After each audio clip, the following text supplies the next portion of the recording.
Hola, ¿qué tal? Muy buenas tardes. Bienvenidos a Mira Sevilla, bienvenidos a echar un vistazo a la actualidad de nuestra ciudad, a las cosas que ocurren por nuestras calles y por nuestra provincia. Y hoy nos detenemos en la calle Jesús del Gran Poder o en la calle Trajano, según prefieran, porque vamos a hablarles de un templo o de dos templos que están conectados en su parte trasera y que van a ser la nueva casa de la Hermandad de los Javieres. Se trata de la iglesia del Templo del Sagrado Corazón de la calle Jesús del Gran Poder y de la Capilla de los Luises de la calle Trajano. La Hermandad de los Javieres el próximo mes de enero se traslada, vuelve al templo donde se fundó y nuestro compañero Alberto Romera se ha pasado por allí para ver cómo van las tareas de desembalaje y preparación del templo. Hace muy poquito hemos sabido que los Javieres el 17 de enero de 2026 volverá a la sede que le vio nacer, la iglesia del Sagrado Corazón, y también tiene muy cerquita la capilla de los Luises. Para conocer lo que se está haciendo en la hermandad, hemos quedado con su asesor artístico, con Manuel Jesús Roldán, que además es amigo de la casa, y nos va a hacer una guía, tanto por este espacio como por la capilla de los Luises. Muy buenas. Muy buenas. Bueno, esto lo primero es que impacta, que se ve que hay trabajo, hemos visto andamio, vemos también, hay muchísimos materiales. Me comentabas fuera de micro que venís los hermanos y viene un montón de gente a trabajar, sobre todo los sábados. Cuéntame un poquito lo que se está haciendo a grandes rasgos aquí, en la iglesia del Sagrado Corazón y en la capilla de los Luises. Bueno, pues imagínate que esto es un recinto que ha estado cerrado durante prácticamente 2 años y pico, que además llevaba mucho tiempo pues, prácticamente sin uso, especialmente la iglesia del Sagrado Corazón. Entonces ha sido necesario, estamos en un proceso de limpieza, de adaptación, de arreglo de banco, de barnizado, de pintura, de limpieza generalizada, de arreglo de pequeños desperfectos, con lo cual esto está conllevando un trabajo ímprobo por parte de la hermandad, ¿no? La hermandad se ha hecho cargo, especialmente a través de los hermanos, que participan en todas las tareas, las tareas de carpintería, tareas de pintura, tareas de remodelación de espacios, y realmente no solo es que se esté recuperando un patrimonio, sino que además se está haciendo una convivencia amplia entre la hermandad, ¿no? Mira, voy a pedirle a Pablo Garrido, este señor viene a todos los reportajes que grabamos junto con Andrés Góngora y David Díaz. Me gusta siempre mencionar porque es la parte que no se ve, de estos reportajes, que son los compañeros. Está grabando ahora mismo el templo. Yo quiero que los sevillanos, que los cofrades, que en general todo el mundo sepa cuál es el valor patrimonial que tiene la iglesia del Sagrado Corazón. No sé si nos puede hacer un desglose así un poquito general. Mira, estamos ante una iglesia que es una fundación primero conventual. Es decir, esto fue originalmente a fines del 16, se funda en este sector de la ciudad el convento de San Francisco de Paula, por parte de la Orden de los Mínimos, una orden monástica que termina la iglesia en la cual estamos, en torno a 1648, en la fecha de dedicación de la iglesia, con lo cual es una iglesia de la primera mitad del siglo XVII, una iglesia protobarroca, una iglesia de 3 naves, que conserva, pues toda la estructura del edificio, que conserva sus cubiertas de madera, un artesonado de madera muy interesante, y conserva toda la zona del presbiterio, etcétera, con la estructura original de ese templo. Ese templo luego sufrió muchas vicisitudes, porque es un templo, el convento de los Mínimos fue ocupado por los franceses en 1810, se perdieron obras de arte, evidentemente ahí, fue ocupado.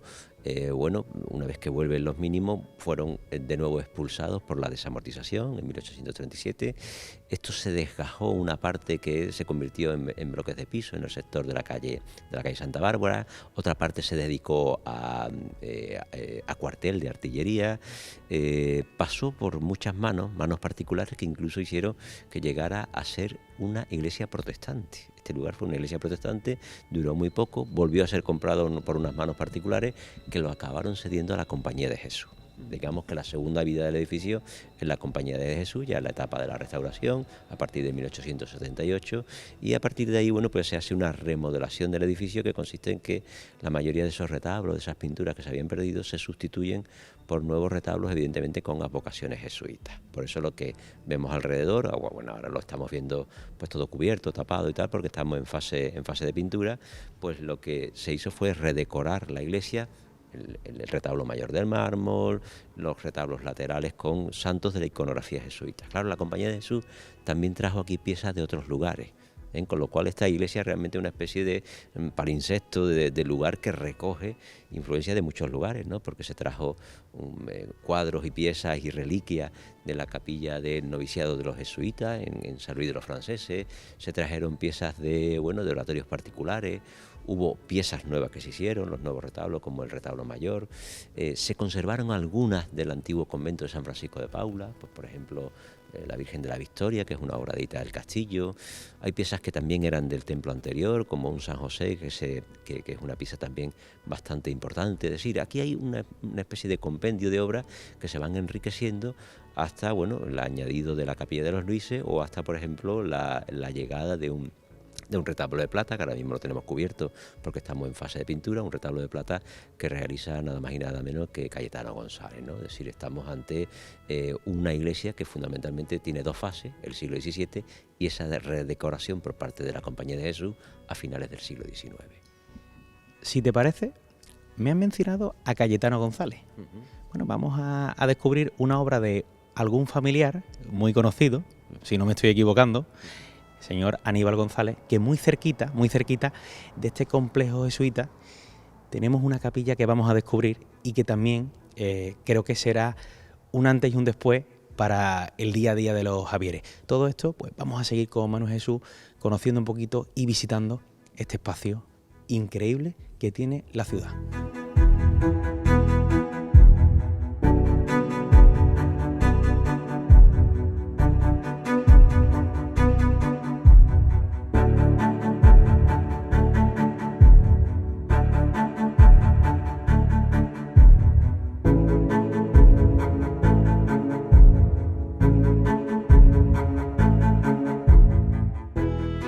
Seguimos en esta visita en el complejo jesuita y en este caso estamos en la Capilla de los Luises. Manu Jesús, ¿cómo estamos tan cerca del Sagrado Corazón y a la vez vemos algo tan distinto? O al menos a mí me lo parece. Pues porque es un añadido posterior, es decir, la Iglesia del Sagrado Corazón, como comentábamos, es un templo del siglo XVII con múltiples reformas posteriores, pero esto es un añadido que se hace muy a comienzos del siglo XX. Se le encarga por parte de la Congregación de los Luises, que era una de esas congregaciones jesuitas que había en el recinto. Los Luises, los Estanislaos y los Javieres, pues los Luises le encargan a Aníbal González la realización de una capilla que es excepcional en Sevilla, una capilla que sigue las formas del gótico, que tiene un zócalo de azulejo de Gustavo Vacarisas de un diseño excepcional y que tiene pues elementos diseñados por el propio Aníbal González, como es el púlpito, o piezas de un enorme valor como el cuadro de Roelas, ¿no? Es decir, estamos hablando ante una de esas, yo creo que pequeñas joyas desconocidas de la ciudad, ¿no? También llama mucho la atención, claro, hablamos de Aníbal González, Gustavo Vacarisas, estamos hablando de personas que han trascendido y sobre todo que han llegado a nuestros días sus obras como una referencia. Claro, recuperar esto, que la Hermandad de los Javieres recupere el Sagrado Corazón y también recupere la Capilla de los Luises, patrimonialmente, desde luego, es algo, muy noticiable, ¿no? Bueno, yo creo que pocas veces se han recuperado dos iglesias, dos templos al mismo tiempo, sí, recuperarlas para el culto y recuperarlas para la cultura, porque también se quiere que aquí se hagan actividades culturales de todo tipo, ¿no? Recuperarlas para el patrimonio, si este es un patrimonio desconocido, que haya un zócalo de azulejo diseñado por Gustavo Vacarisas con piezas firmadas, que son piezas modernistas, simbolistas, que son la estética europea de comienzo del siglo, que se mezclan con la tradición de la mejor cerámica, que eso esté en un edificio neogótico de Aníbal González, que es una de las grandes joyas de Aníbal González de la ciudad de Sevilla, muy poco conocida. Que aquí haya un cuadro de Juan de Roelas de una enorme calidad, que viene del antiguo colegio de San Gregorio, y que la Compañía de Jesús trajo aquí y que se sigue conservando en este lugar. Si le estamos recuperando piezas del barroco, piezas del simbolismo y del modernismo, piezas del regionalismo de Aníbal González, para un lugar que era prácticamente desconocido, y se van a volver a poner al culto, se van a volver a poner de cara a la cultura en unos tiempos en los cuales se pierde patrimonio y no se dan en muchas ocasiones escenas como esta de poder volver a disfrutar de un patrimonio que es para todos. Bueno, yo creo que con estas palabras y habiendo conocido y presentando a muchos sevillanos y foráneos el Sagrado Corazón y la Capilla de los Luises, nos hacemos una idea y deseamos que llegue ya ese 17 de enero hay mucho trabajo y me consta que la hermandad lo está haciendo, también con su asesor artístico, con Manuel Jesús Roldán. Pero esto, de verdad, emociona porque Sevilla va a recuperar, creo que con todo esplendor, dos templos que de verdad que tienen una unción especial. Manuel Jesús, muchas gracias por esta visita y espero que este trabajo se haga menos porque hemos visto por ahí a José Antonio Olier que está pendiente de todo, pero desde luego es que no paráis. Bueno, es un trabajo de muchísima gente, es decir, esto es un trabajo colectivo de muchísimos hermanos que están pintando, limpiando, colaborando, gestionando, poniendo esto lo más a punto posible. Era un templo, especialmente la zona del Sagrado Corazón, que estaba muy abandonado, se había llevado mucho tiempo cerrado, y eso conlleva evidentemente unas tareas que se están acometiendo en estos días, pero es una enorme ilusión la que tiene la hermandad por devolver a Sevilla pues este patrimonio, ¿no? Bueno, pues como ya han visto en esta visita, Los Javieres vuelve a su origen y desde luego esto es un regalo para toda la ciudad.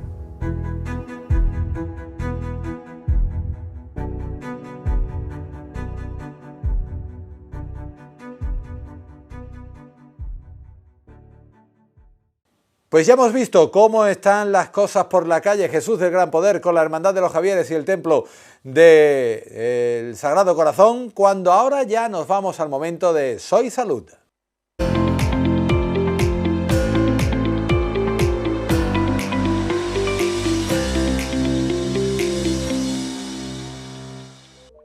Estamos en Soy Salud y hoy vamos a hablar de la visión. Y vamos a hablar de la visión con quién si no, con Javier Vega, con el gerente de Zeiss Visión Sevilla. Javier, ¿qué tal? Muy buenas tardes. Muy buenas, ¿qué tal, Miguel Ángel? Vamos a hablar de la visión, pero de la baja visión. Correcto. De la baja visión, que es un problema pues muy generalizado también en la sociedad, que puede afectar a cualquier tipo de edad. Efectivamente, la baja visión, lo primero que quiero comentaros es que se genera por la disminución de la agudeza visual que se tiene entre las personas. Evidentemente las personas mayores tienen un porcentaje mucho mayor, pero no solamente son esas personas mayores. Sí, porque lo asociamos siempre a la edad, lo asociamos siempre sobre todo a personas que ya pues están en la edad de jubilación prácticamente, ¿no? Sí. Pero como decimos, no es así. No es así, no es así. De hecho, hay patologías desgraciadamente que se producen que tienen además un componente genético, como es la retinosis pigmentaria o las enfermedades Stargardt, que puede venir, o incluso el glaucoma. O sea, es decir, antes que lo hablábamos también, pues es una enfermedad que puede venir y provocar una pérdida bastante aumentada de la baja visión, que como tal la baja visión se considera aquí en España a las personas que están por debajo de un 30% de visión o una restricción del campo visual inferior al 20%. O sea, es decir, porque esas personas que tienen un glaucoma pierden campo de visión temporal, pero la visión central se la mantiene. O sea, es decir, entonces estamos hablando de que una persona puede tener mucha pérdida de campo de visión del periférico, pero la visión central se le conserva y se le puede conservar bien para estar viendo un 80 o 90%. Y esas personas, además, que tienen una restricción del campo de visión, tienen muchas más dificultades en su día a día que la persona que la afecta a nivel central, porque la visión periférica, con el 10% de nuestra visión solamente vemos una visión central, el resto todo es visión periférica, que nos ayuda a movernos, a desplazarnos, a saber que aunque yo te esté mirando a ti, Miguel Ángel, yo tengo todo este campo que se está viendo por aquí, aquí está la mesa. Cuando se pierde ese campo de visión periférico, afecta mucho en el día a día. Perdemos la ubicación. Se pierde la Ojo, ubicación. Y cuando uno está estático, bueno, pero cuando uno va caminando por la calle, va en compañía, está en un entorno que no domina, correcto, todavía se acentúa. Pierde autonomía, claro. Se pierde mucha autonomía y más limitación. Una baja visión que esté por debajo del 30%, hasta lo que significa la ceguera legal como tal, que es aquí en España, que está por debajo del 10% de agudeza visual, que digamos serían los afiliados a la ONCE, los que se afilian a la ONCE. Ahí hay un tramo del 10 hasta el 30%, de ese 20 o 30%, donde las personas tienen unas ciertas dificultades y donde se les puede ayudar con determinado tipo de cosas, determinado tipo de ayudas visuales, que es lo que se utiliza. ¿Y cómo podemos? Primero, ¿cómo podemos saber que tenemos esa baja visión? Porque podemos achacar que no vemos bien a cualquier otro motivo. Y segundo, ¿de qué manera podemos apoyarlo? Bueno, cuando la persona ya empieza a perder agudeza visual, si acude al óptico ya automáticamente, si esa persona ha estado viendo bien, se encuentra un daño repentino a nivel de su visión y encuentra que pierde un 20, un 30%, sin una causa aparente, lo primero es ir al médico y que el médico nos dé un diagnóstico del por dónde pueden estar habiendo ese tipo de causas. Una vez que ya lo tenemos diagnosticado y tenemos que pasar un proceso de asumir que vamos a tener una cierta limitación porque es una patología, los tratamientos son muchos, ¿no? Lo que pasa es que nosotros llegamos cuando ya el tratamiento médico ya ha llegado a su límite. Y en ese momento en el que ya la persona de una forma más o menos estable ha perdido un porcentaje de agudeza visual importante, ahí es cuando nosotros le hacemos una consulta específica de baja visión. En esa consulta valoramos esa cantidad de visión, ese resto visual que le queda, y se utilizan en principio unos filtros de absorción selectiva, que son un filtro específico, que igualmente lo habéis visto por la calle, que van desde un color amarillento hasta un color rojizo anaranjado, hay personas que lo llevan, y son unos filtros que en función de la patología te permiten un mayor contraste y al mismo tiempo no sufrir los cambios de intensidad luminosa que generan mucha ceguera cuando pasas de una sombra a una oscuridad o al contrario. O sea, es decir, entonces, primero esa parte de los filtros y después ayudas visuales tipo telescopios, telelupas para ver de cerca, lentes de amplio campo para coger y para...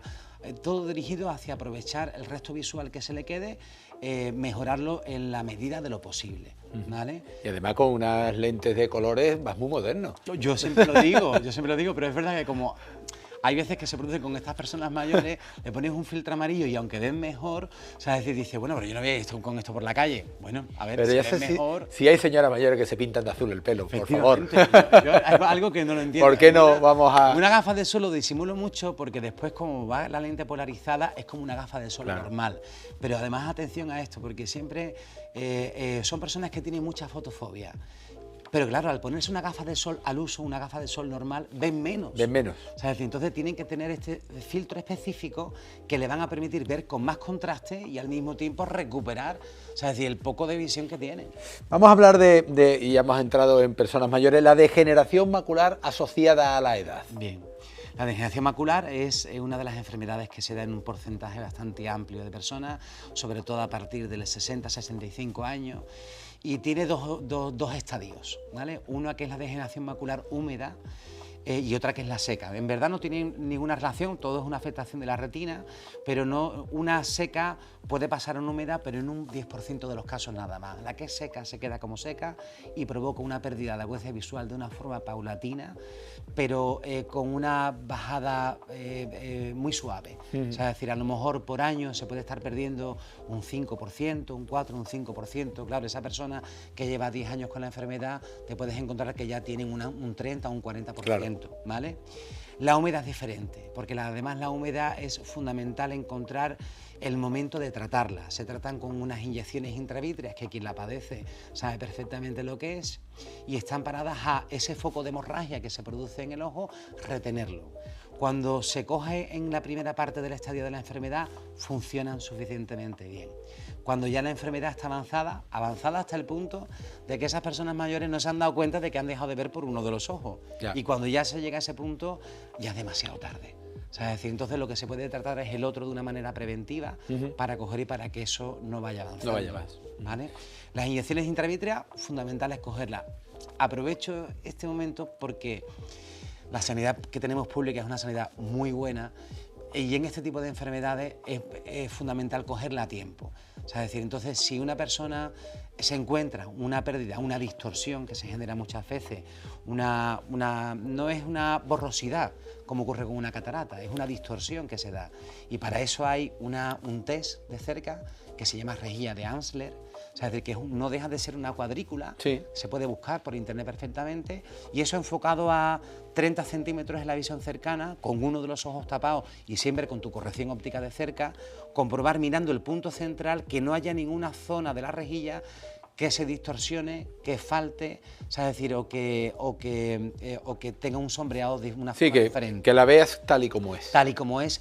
Siempre mirando al punto central. Al punto central. O sea, es decir, es un test muy burdo porque ocupa muy poquito campo de la visión central, pero al mismo tiempo es un test muy bueno.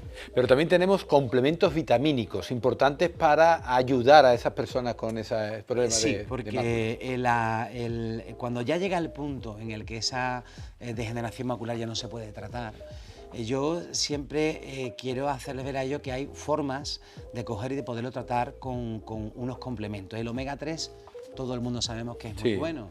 Pero hay un apartado del omega 3 que es el DHA en concreto, o sea, es decir, que tiene una afectación directamente, en general, del cuello hacia arriba. Es decir, te puede venir bien desde la piel hasta el caso de los ojos secos, hasta la parte cognitiva que tenga la persona y sobre todo después también a la parte de la retina. No va a regenerar, pero no, va a intentar evitar, o sea, es decir, el hecho de que se produzca una degeneración mayor. Lo que sí se ha demostrado con el DHA es que se tiene que tomar en dosis grandes. No deja de ser un aceite de pescado. Un aceite de pescado que se concentra y que se le quitan el resto de los omegas que pueden existir para quedarse solamente en el DHA puro. Y eso sí, tiene que ser para notar los efectos entre 2 y 3 gramos al día. Para comprobarlo. ¿Vale? Para comprobar su efecto. Y después, una vez terminado, digamos, ese tratamiento de choque, una cantidad de mantenimiento puede ser 1 gramo al día. miligramos de DHA. Pues Javier Vega, muchísimas gracias por compartir con nosotros todos estos asuntos que están más a la orden del día de lo que muchas veces creemos, están más cercanos a nosotros de lo que nos pensamos y que en muchos casos pues nos sirven de orientación y siempre tendrán la consulta abierta al CEIS Visión Sevilla para cualquier duda y cualquier tipo de problema con la visión. Javier, muchas gracias. Gracias a ti, Miguel Ángel. Nosotros seguimos, estamos en Mira Sevilla. Ha llegado el mal tiempo, ha llegado el frío, ha llegado la lluvia, llegan los meses duros de invierno y duros también para nuestros neumáticos y nuestros coches. Fátima Rodríguez nos trae este reportaje de cómo cuidar nuestros neumáticos ahora que viene el mal tiempo.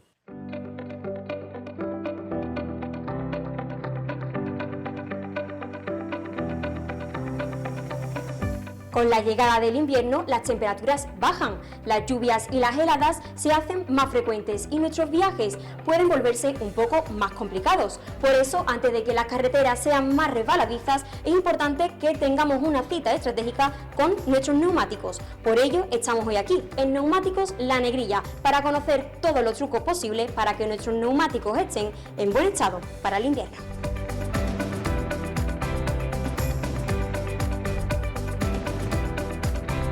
¿Qué tal? Soy Jorge, el CEO de aquí del taller del Grupo Negrilla. Tenemos aquí en Sevilla 2 o 3 talleres de coches, de camiones también.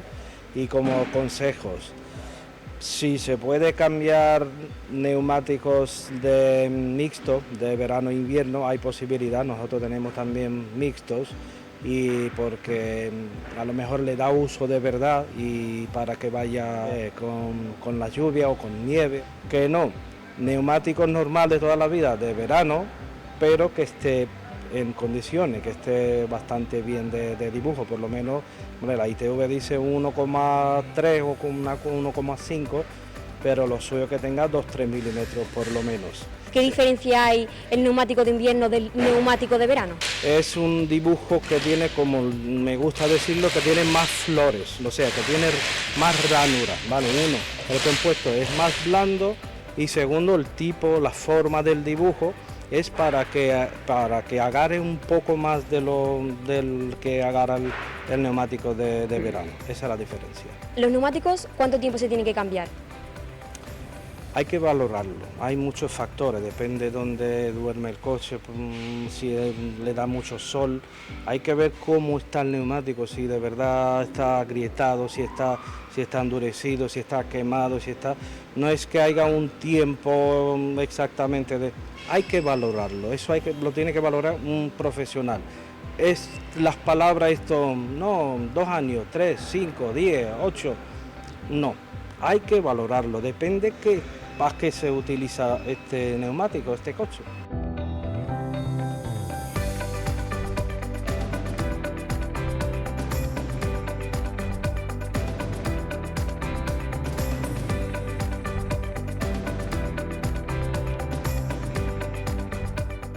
Además también tenemos un servicio online.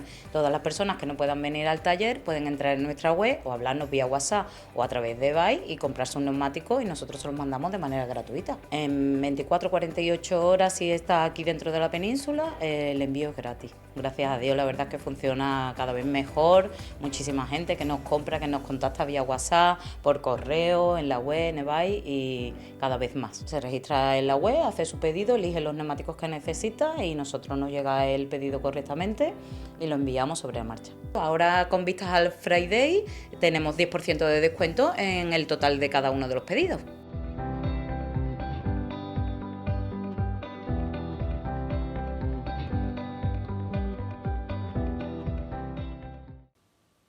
¿Han tomado ustedes buena nota de cómo preparar los vehículos para el mal tiempo? Pues ahora tomen buena nota porque vamos a hablarles de cocina y de una cocina muy especial. Nos vamos con Soy Sabor.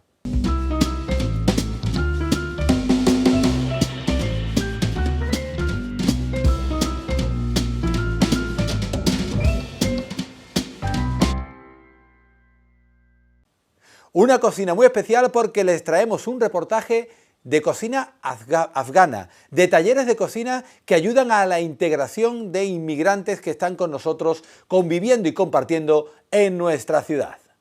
Pues mira, desde CEAR organizamos estos talleres dentro de una iniciativa que se llama Coge un plato. Y es como una iniciativa que CEAR crea para intentar llegar a las a la sociedad desde otra forma, ¿no?